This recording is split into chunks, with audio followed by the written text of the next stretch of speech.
I've embarked on a pilgrimage to the world's most famous supercar Mecca. This is Maranello, the fabled home of Ferrari. But I'm not here to worship at the feet of St. Kimi or St. Felipe. Instead, I'm going to have a drive of the Ferrari technological flagship for the road. Cue the 599. The 599 GTB Fiorano was launched back in 2006 as Ferrari's Gran Turismo-style two-seater. Even now, though, you'll have to wait up to 18 months to get your hands on one, even if you can come up with a circa 800 grand asking price. Inside, driver and passenger are cocooned in a spacious cabin and embraced by sumptuous leather seats.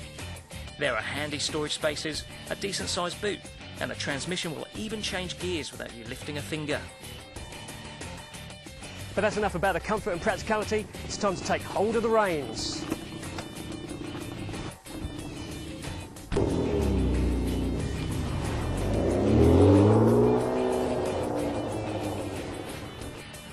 The 599's GT genes are given away by steering, and it's lighter than you might expect from a Ferrari. There's no cruise control though, which is kind of weird. Then again, the 599's last name is taken after the famous racetrack where Ferrari hones the performance of its Formula 1 cars.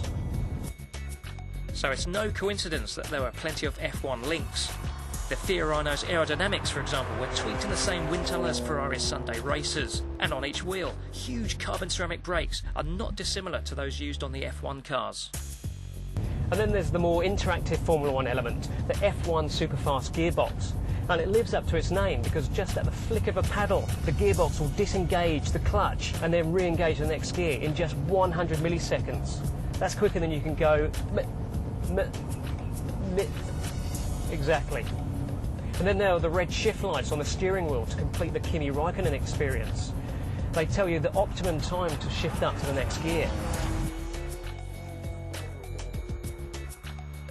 The 599 steering wheel also features an F1 lookalike control knob that Ferrari calls the Malatino switch. The dial can be turned to vary the car's suspension and gearbox settings, as well as varying the amount of help the driver gets from the car's clever electronic aids. Turn the Malatino switch to sport mode and the driver aids will all be helping to turn you into an F1 legend. Turn it to race mode and the electronics will raise the threshold that little bit extra so you can go a bit sideways, have a bit more fun. Then you've got the option of going to CST, which cancels all the driver aids. The trouble with that is you head into a corner with too much speed and not enough talent, there's a chance that this prancing horse will bolt sideways quicker than you can say Armco. There are 620 horses galloping under that long bonnet ahead. That's 456 kilowatts in our language. It means the 599 can go from 0 to 100 in 3.7 seconds, up to a top speed of 330 kilometers an hour. It's not just the V12's performance that's mesmerising. You know when you hear a great piece of music and an emotional switch is triggered in your head? Well, the 6-litre V12 under this bonnet has a very similar effect. Listen to this. Oof.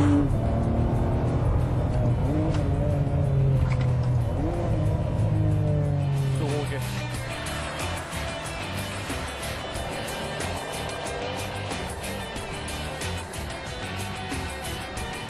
Think of the 599 as more of a super GT than a boulevard cruiser. But even beyond the supercar itself, automotive experiences don't come more emotive than driving a Ferrari on the roads where the prancing horse legend was born.